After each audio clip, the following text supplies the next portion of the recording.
Mr. Carl Hooker, I'd like to begin with you. Now, when we take a more holistic overview, there has been some time since schools and universities have been shut down. Students and teachers have been trying to adjust to the change.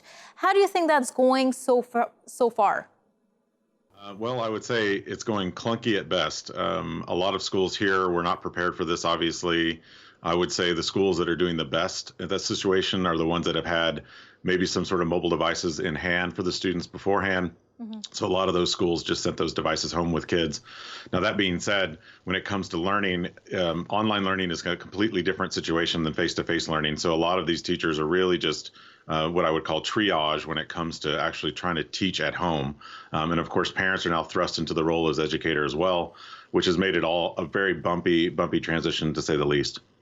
Now, with this bumpy transition, I know, and we keep hearing about the host of issues that teachers and students alike have to face. What is the expectation? What is the outcome of this process? I mean, would you say it would have been better to just jump into holidays instead of continuing these classes? I'm actually very impressed with what the teachers and students have already come up with. Even though I say it's triage and it's been bumpy, for the most part, a lot of this needed to take place anyway. So in some ways, having this opportunity to now experiment with what real, true blended learning looks like has been a little bit of a blessing in the sense that now teachers are kind of forced into the use of some of the tools that, of course, we've been trying to teach our teachers for a number of years.